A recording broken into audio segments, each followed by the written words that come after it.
wabarakatuh. Selamat pagi, salam sejahtera untuk kita semua. Bapak Ibu, mohon izin hari ini sesuai dengan schedule kemarin saya sudah berbicara dengan Bapak Ibu, terutama pada tiap koordinator modul kokurikuler, bahwa hari ini kita akan mengadakan penguatan dan sosialisasi kepada para guru ya, para guru yang nanti akan menampung pembelajaran kokurikuler, karena pembelajaran kokurikuler kita ini dalam bentuk blok. Artinya Bapak Ibu guru harus dan wajib memahami, mengetahui, berpartisipasi dan bertanggung jawab dalam kesuksesan kokurikuler kita. Kokurikuler ini baru tahun pertama Bapak Ibu di sekolah kita. Namun habitual ini, kebiasaan ini sama aja dengan yang kemarin kita melakukan P5. Bapak Ibu, hari ini saya nggak banyak bicara, kita akan langsung mendengar saja tim koordinator dari kokurikuler kelas 7 tema pertama akan menjelaskan kepada kita bagaimana materinya, judisnya, teknisnya nanti pada saat pelaksanaan kokurikuler. Kepada Ibu Ita kami persilakan Bu. Pada kegiatan kokurikuler pertama ini akan mengangkat tema kegiatan demokrasi di sekolahku. Pada pertemuan pertama kita membahas dari dulu konsep seperti apa itu demokrasi. Jadi ini beberapa dimensi yang relevan yaitu kewargaan. Warga secara global. Jadi anak diharapkan dapat memahami, melaksanakan, menghargai prinsip demokrasi dan juga dimensi kolaborasi. Diharapkan anak mampu bekerja sama, berdiskusi, menyampaikan pendapat dengan sopan serta menghargai pendapat orang lain sesuai dengan prinsip demokrasi. Adapun tujuan yang diharapkan anak mampu memahami, menjelaskan konsep demokrasi dengan bahasa sendiri yang sederhana yang mampu dipahami anak dan mampu mengidentifikasi manfaat, contoh penerapan implementasi nilai demokrasi di lingkungan yang kecil atau lingkungan warga, sekolah maupun masyarakat.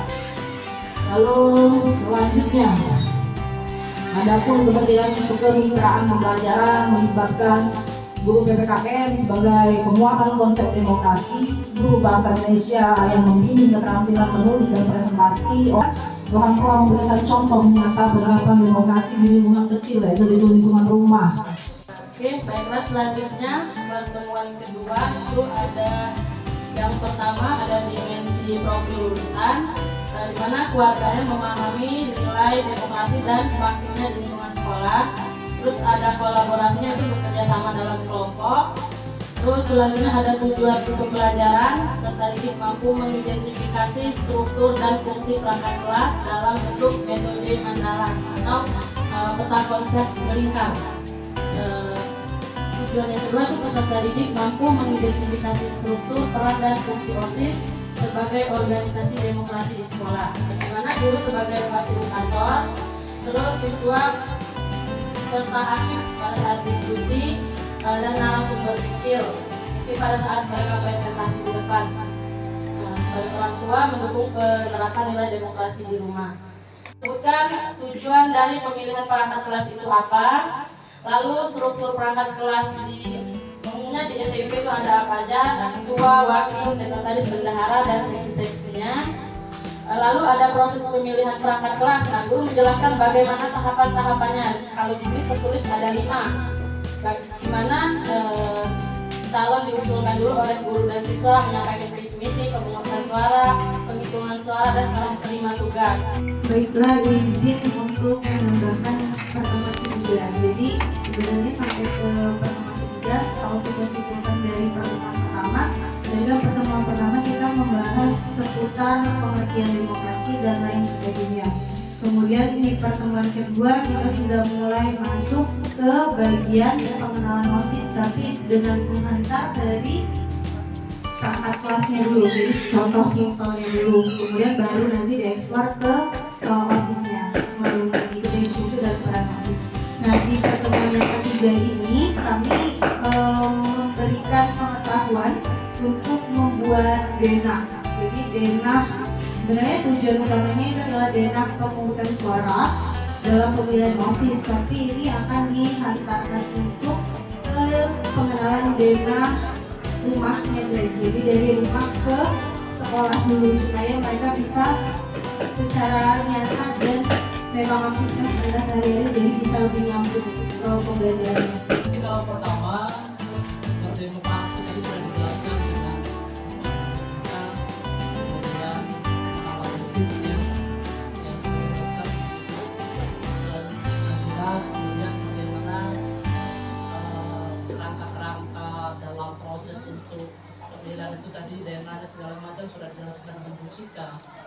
Kemudian pada pertemuan kelima itu proses debatnya sudah mulai diperkenalkan, Ibu. Kemudian dalam pertemuan yang ketujuh ini masuk ke saya, Ibu. Dalam pertemuan ketujuh ini masuk praktik debat, Ibu. Jadi perlu saya jelaskan dalam pertemuan ketujuh ini kita sudah masuk debat ini, tema yang kita angkat dalam debat ini yaitu media sosial berpengaruh positif atau berpengaruh negatif bagi siswa itu sendiri. Itu tema yang akan diangkat di dalam debat itu. Tujuan pembelajarannya itu adalah merefleksikan pengalaman kegiatan edukasi. Jadi dengan mengaitkan keterlibatan mereka yang ada di sekolahan. Nah, adapun kegiatannya, jadi kegiatannya itu adalah guru itu memfasilitasi. Jadi meninjau kembali kegiatan demokrasi yang dimulai dari pertemuan hari pertama sampai hari terakhir. Jadi semacam kesimpulan refleksi.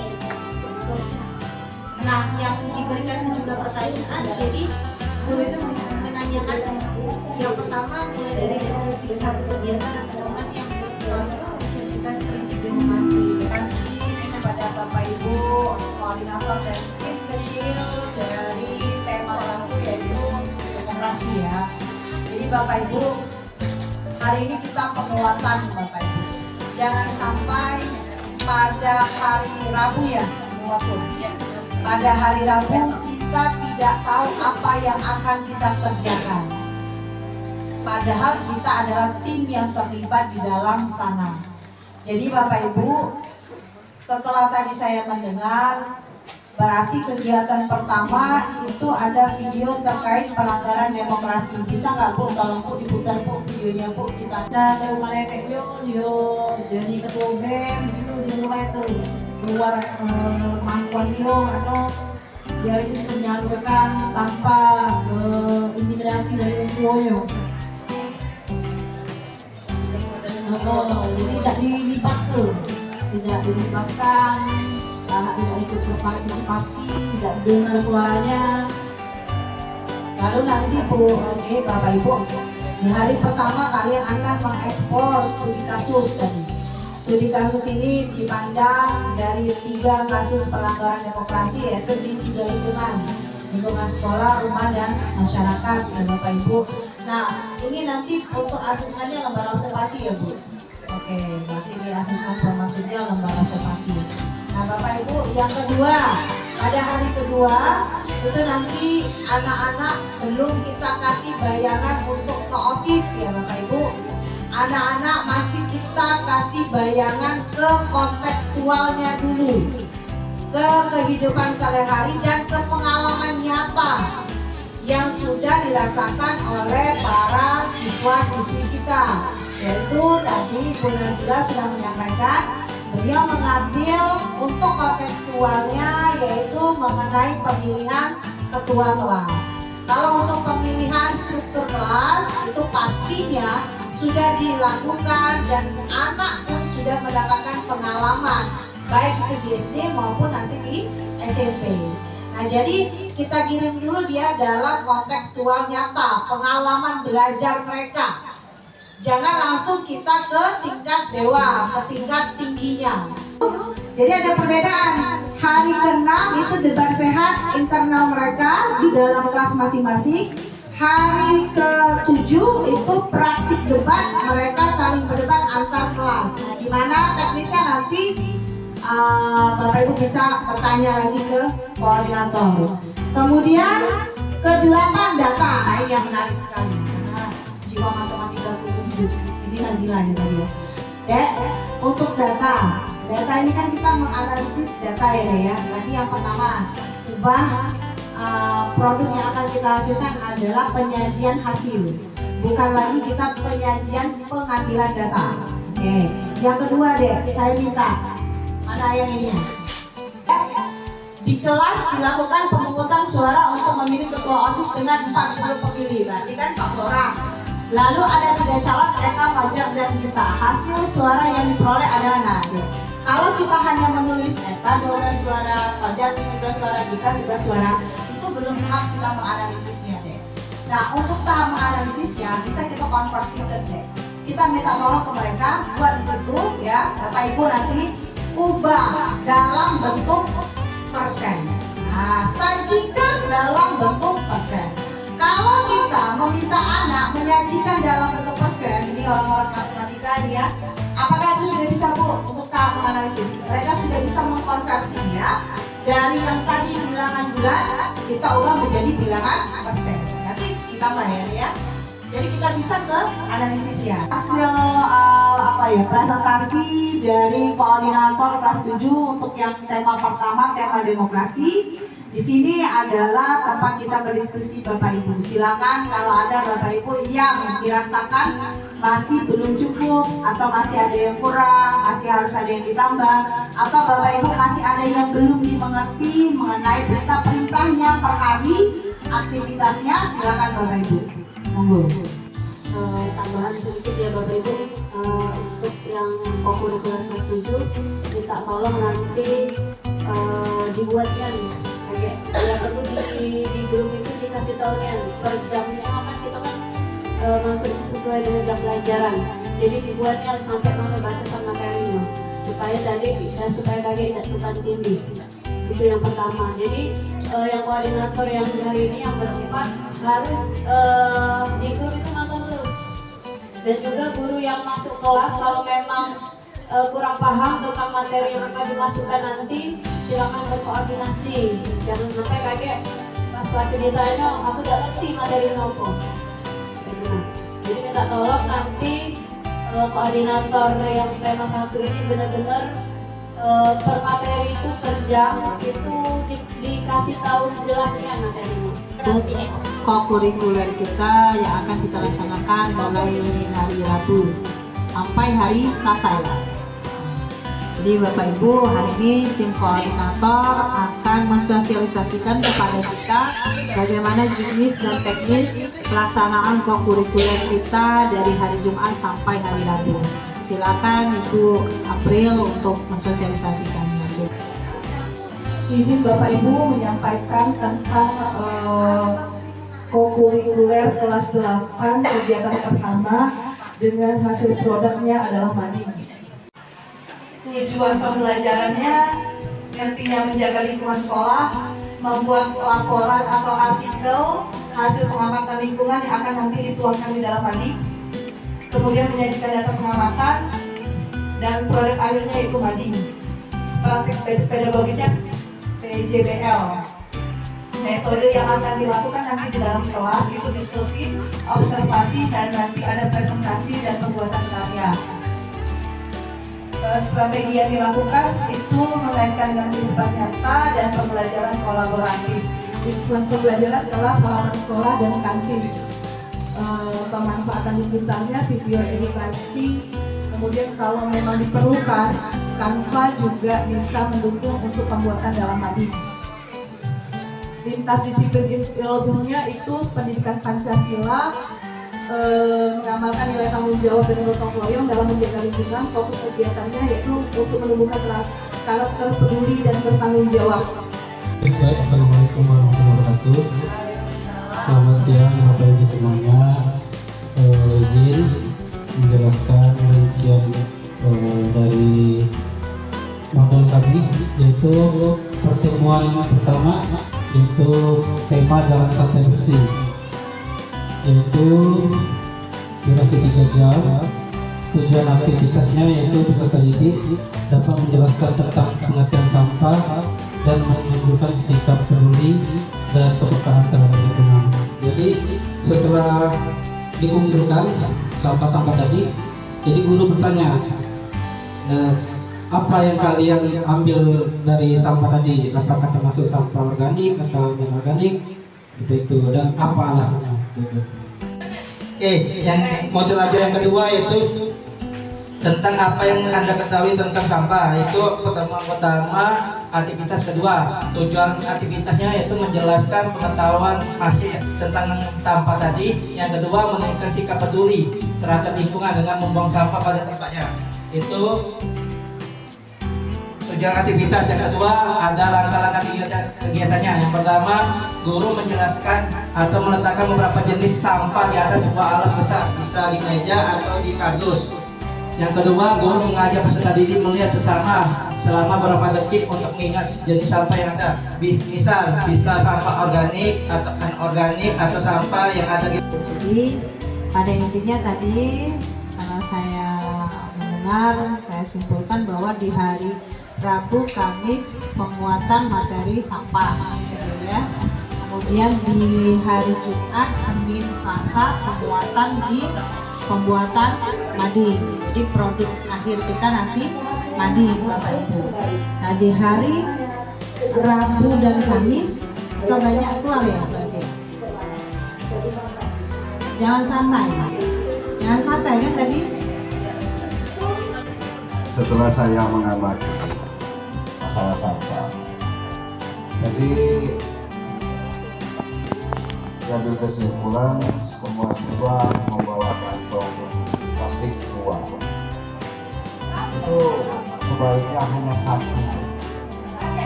Kenapa? Karena kalau dua, pertama banyak sampah. Yang kedua, tangan dia itu dua. Satu-satu dengan sampah. Jadi agak repot.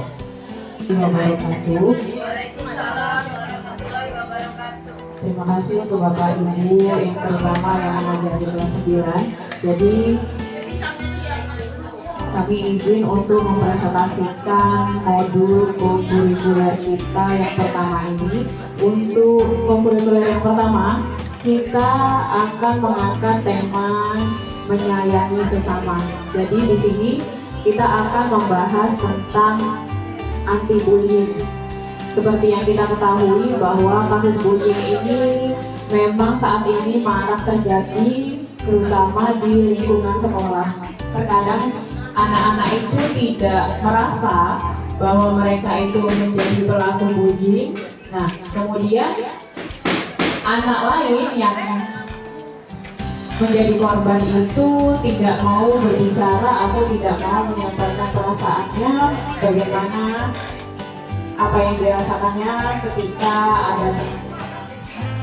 ada temannya yang membuli. Nah, di sini maka dari itu untuk di kurikuler yang pertama ini kami akan mengangkat tema tentang anti bullying. Di modul yang pertama untuk hari pertama ini kita akan di hari yang pertama ini kita akan sebelum memulai teori dan konsep, kita akan melakukan asesmen awal dulu. Sampai sebelum istirahat, kita akan melakukan asesmen awal. Contoh pertanyaannya, apakah Anda pernah diejek atau dihina orang lain? Nah, itu jawabannya tidak pernah, jarang, kadang, atau sering, dan seterusnya. Nah, jadi setelah kegiatan ini, anak-anak nanti akan mengisi rubrik ini, bisa dengan kertas atau dengan kertas biasa. Nah, setelah ini baru nanti akan kita diskusikan bersama anak-anak. Jadi kalau permintaan dari Ibu Kepala Sekolah kita, bagaimana caranya kita membuat anak yang jarang berbicara untuk berbicara.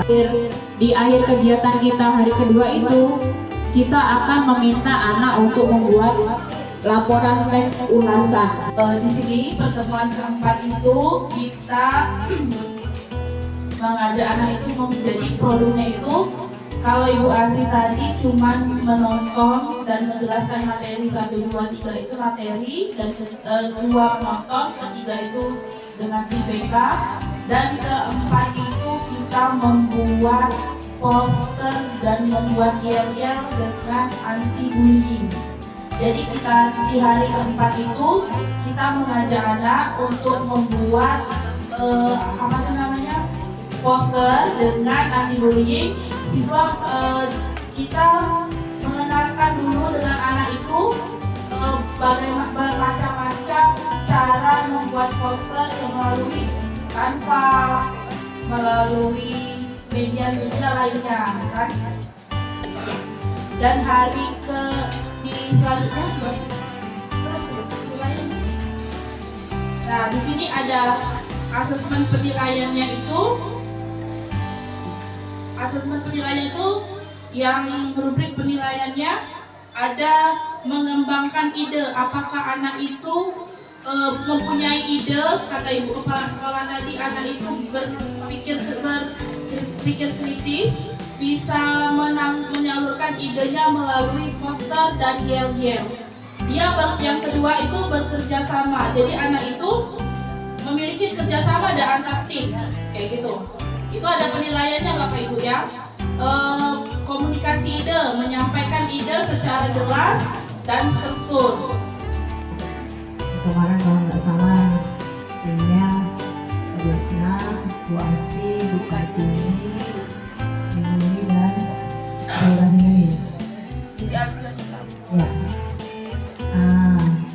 Jadi kalau kemarin hasil dari pembahasannya ya, bahwa untuk hari pertama Bapak Ibu kita akan membahas materi anti bullying ya Bu ya, dimana nanti akan ada asesmen awal Bapak Ibu. Nanti ada asesmen awal, dimana asesmen awal ini akan kita gunakan sebagai stimulus bagi anak-anak kita sehingga dia untuk berani berbicara, berani berpendapat terlebih dahulu. Karena saya lihat kemarin instrumen-instrumennya, rubrik-rubriknya itu hal-hal yang biasa terjadi di kalangan anak-anak. Dan ini juga mengajarkan kepada anak-anak supaya mereka berani untuk berbicara. Karena awal dari adanya bullying itu anak takut untuk berbicara. Ya. Kemudian ada video anti bullying ya Bu ya. Dikaji juga ya. Dikaji ya. Kemudian analisis studi kasus dari video tadi ya. Oke. Mengelompokkan jenis-jenis bullying ya Bu ya. Lalu kemudian penguatan materi ya nanti ya. Penguatan materinya, PPT-nya udah ada kan kemarin ya. Lalu hari kedua kegiatan nonton bersama.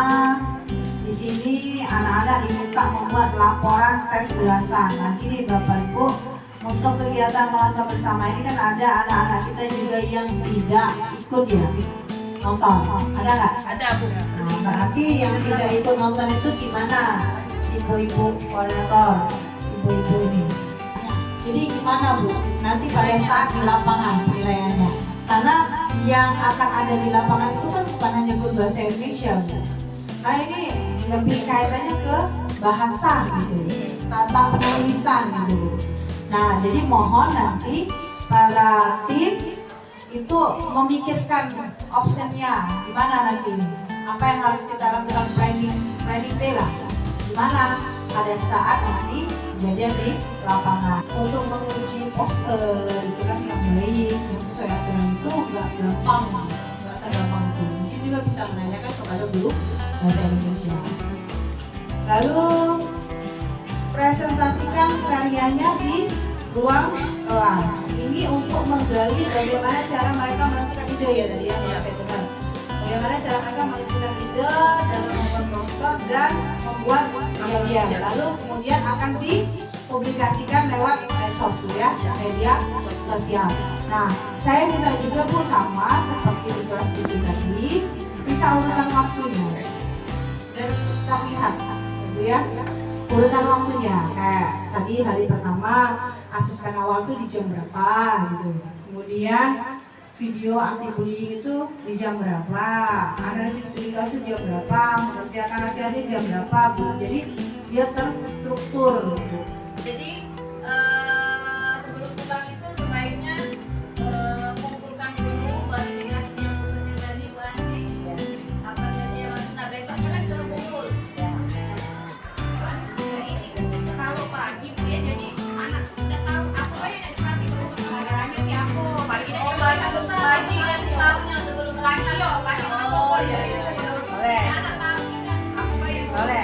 Boleh ya. Boleh pagi. Kasih soalnya. Beri aku yang tak nilai. Dengan tupoksi masing-masing besok. Oke Bapak Ibu ya, saya akhiri dengan moderator Iwan Deo. Wassalamualaikum warahmatullahi wabarakatuh.